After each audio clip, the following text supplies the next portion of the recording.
امروز قراره بعد از تمام شدن فرشمون 2 گره زدن روی ریشه فرش رو تمرین کنیم. چطوره؟ سلام، انسی هستم، شعار من با من بباف. امیدوارم حالتون در ایران و سراسر جهان خوب باشه و مشتاق و منتظر.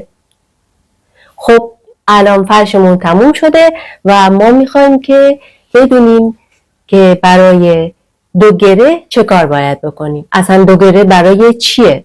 در واقع 2 گره زدن روی ریشه فرش به این منظور هست که شما وقتی که زنجیره بافی در ابتدای کارتون انجام میدین، این ممکنه که بعد از پا خوردن ها باعث بشه که این زنجیره ها یواش یواش به سمت ابتدای اون ریشه میل کنن و خود به خود این زنجیره یواش یواش از بین بره و شکل نامطلوبی به خودش بگیره. برای اینکه این زنجیره سر جای خودش محکم بمونه، یک کار محکم کاری دیگه هم ما انجام میدیم که بهش میگیم 2 گره. چطور بریم با هم به صورت عملی ببینیم که 2 گره چیه؟ بفرمایید. ضمن اینکه خدمتتون عرض کنم در میان برنامه من یه ضرب المثل زیبا دارم که خدمتتون عرض کنم. با ما باشید. برای 2 گره ما فرشی که بافتیم رو به پشت میکنیم، چند تا از ریشه ها رو بر میداریم و به اندازه‌ای که قد ریشمونه اینجا میذاریم، دستمون رو اینجا نگه میداریم و بعد با انگشت سبابه و وسطی میچرخونیم، دومین دور رو هم میچرخونیم و حلقه‌ای که درست میشه این نخ‌ها رو از توی اون حلقه، در واقع ریشه رو از توی اون حلقه در میاریم و از این قسمت که دستمونه میکشیم، سفتش میکنیم. البته این گره سفتی خوب محکم نیست، برای همین دومین گره رو هم میزنیم. یعنی که چیکار میکنیم؟ یه بار دیگه دور دستمون حلقه میکنیم، دومین حلقه که تشکیل داره میشه، باز میایم اون ریشه ها رو از دوش در میاریم. این الان دیگه گره محکمی شد. بعد میایم بسته به سلیقتون 2 جفت تار یا 3 جفت تار، هرچی که دوست دارید بر میدارید. الان من اینجا 2 جفتش رو بر میدارم. دوباره همین حلقه رو تشکیل میدیم، اون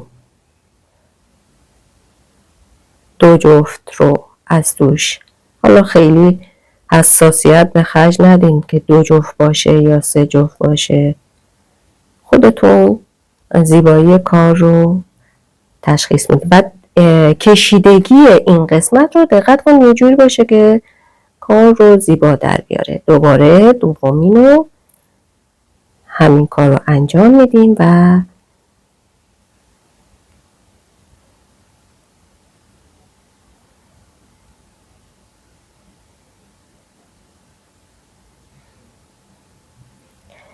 نگاه کنید گره هایی که زده میشه.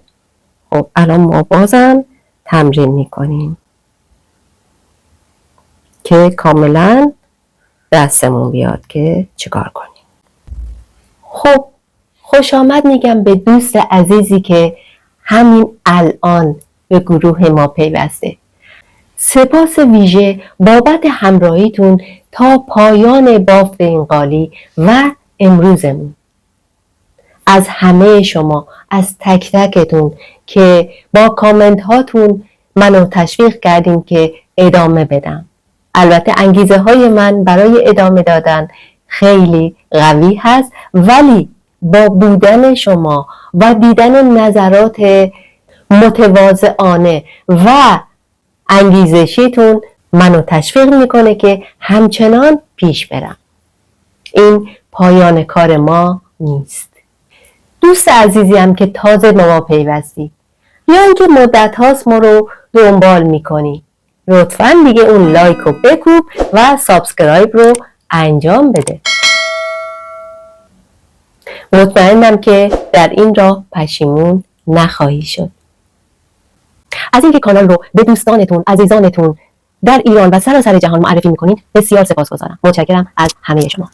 اصلا کار سختی نیست و شما با تمرین و ممارست میتونید به راحتی در این کار ماهر بشید. خب 2 جفت بعدی رو من برداشتم. دور انگشت سبابه و وسطی، دومین دور از توش در میاد.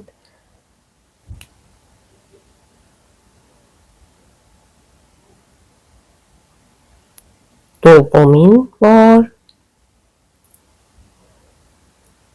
ممکنه که از دستتون در بره ولی هیچ ایرادی نداره.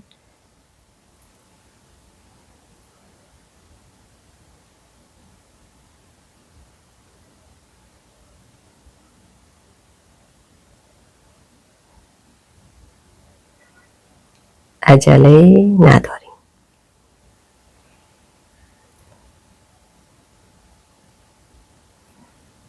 ببینید به همین ترتیب 2 گره بعدی رو انجام میدیم. من دیگه صحبت نمی کنم، شما بهتره که تمرکز کنید.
بعضی از استادکارا دیدم که ابتدا میان یه دور این انگشت کوچیکشون میپیچن، بعد شروع میکنن. یکم تقلید کنیم، شاید روش خوبی باشه برای ما.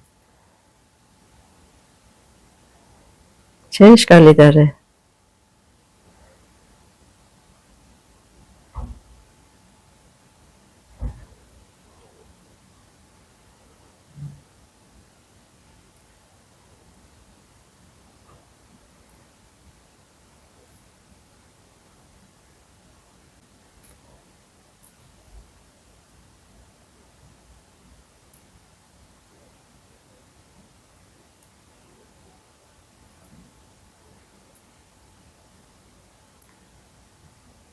فکر کنم اینطوری رشته نخ از دست آدم در نمیره. خوبه. من خودم اولین بار بود این کار رو انجام میدادم.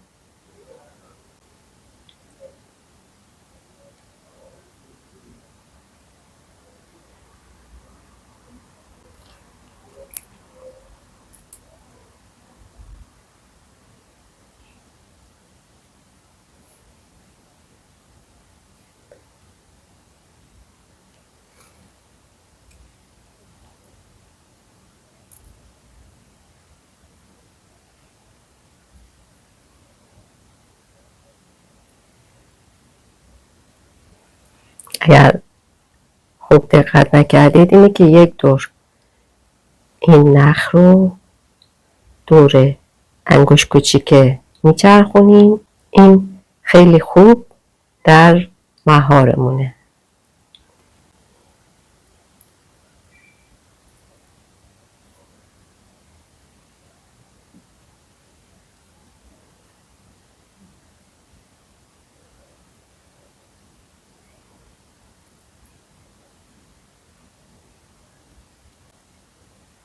دقت کنید که وقتی شما این حلقه رو تشکیل دادید،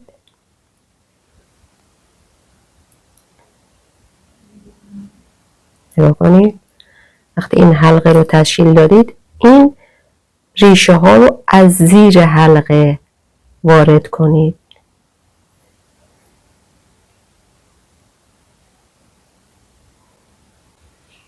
کمی هم به روی کار نگاه کنید که چه شکلی میشه.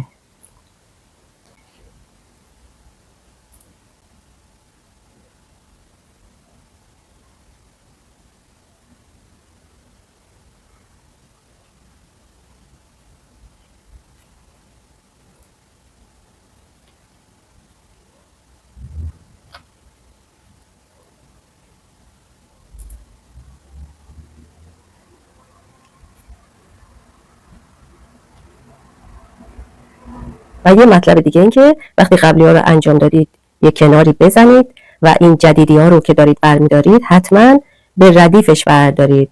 اون بعدی ها رو قاطی نکنید که نظم خودش رو داشته باشه.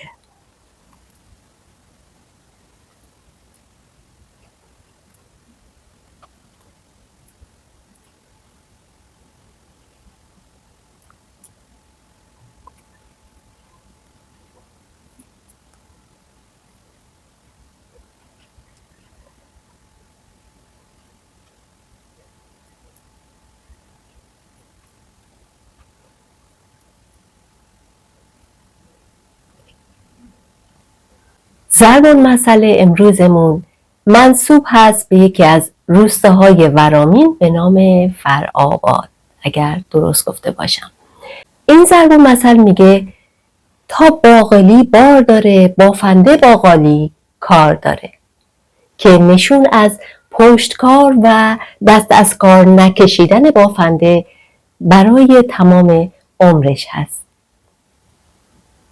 به عبارت دیگه یعنی میگه تا زمانی که گیاه باقالی هر دوره کاشت محصول میده، بافنده هم دائم داره میبافه. در نگاه اول برامون خیلی جالب و جذاب میاد و ما میگیم آفرین که پشتکار داری. اما یادمون باشه که این ضرب المثل از گذشته های دورمون میاد، زمانی که دختران و زنان عشایر به خصوص مجبور بودن در کارگاه های دیگران فقط به خاطر لقمه نانی، فقط به خاطر سیر کردن شکمشون در هر روز از صبح تا شب تا نیمه های شب بشینن پشت دار غالی و این خیلی خوشایند نیست. البته اصلا خوشایند نیست. امیدوارم تمام زنان و دختران عشایر ما و از تمام زنان و دختران کشور ما فرق نمیکنه در هر جای ایران که باشند و حتی مردان ما مجبور نباشند صرفاً برای سیر کردن شکمشون این کار رو انجام بدن و کارگاه‌های خودشون رو داشته باشن و با عشق هر روز به سر کارشون برن. نظر شما چیه؟ خب میریم که ببینیم ادامه دوگرمون به کجا میرسه. اگه تا اینجای کار برای شما دوست عزیز مفید بوده ولی هنوز سابسکرایبمون نکردید، لطفاً اون سابسکرایب را انجام بدید، لایک کنید و نظرتون رو برای ما بگید. از راهنمایی‌های تک تکتون نهایت استفاده رو میکنم و به سوالاتی که میتونم جواب بدم حتما جواب میدم.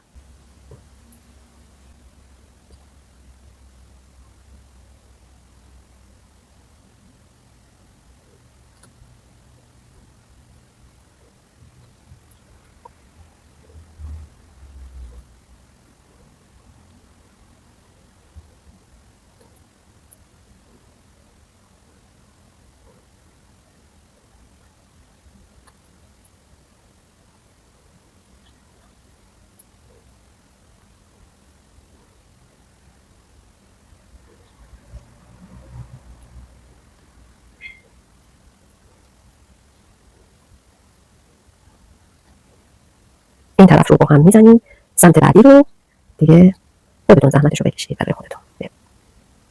برای خودتون گره هاش رو بزنید.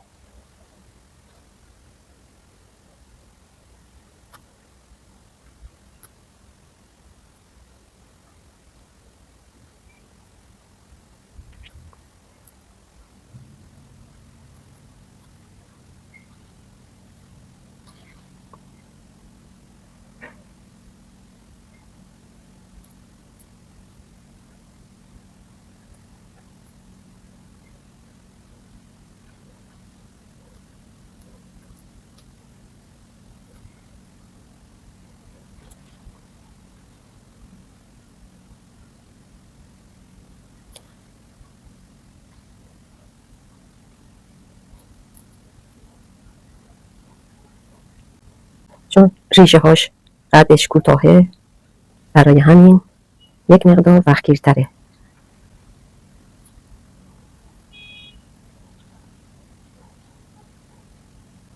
ما هم که صبرمون زیاده.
دیگه داریم به آخرای کار نزدیک میشیم.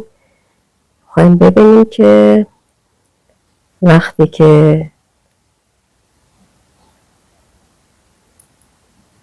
رسیدیم به آخر به چه شکل تموم میشه.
خب و الان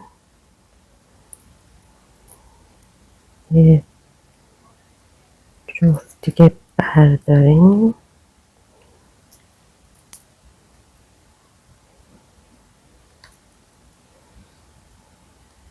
اینم آخرین گره.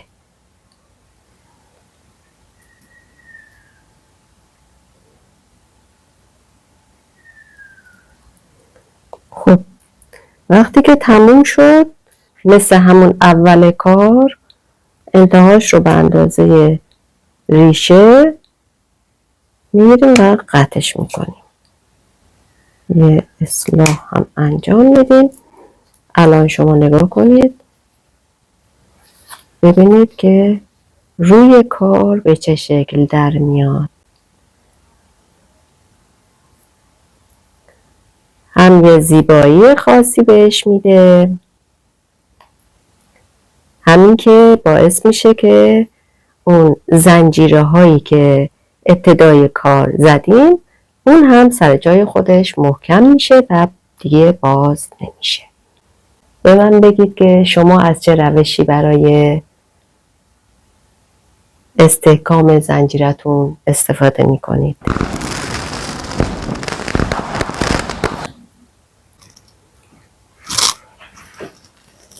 چطور بود؟ سخت که نبود؟ نه بابا. چطور بود؟ سخت که نبود؟ مطمئنم که سخت نبود. این کارمون تموم شده اما راهمون ادامه داره. قراره با یه ایده جذاب دیگه در برنامه‌های بعدی با شما همراه بشم. با همون ایده با من بباف.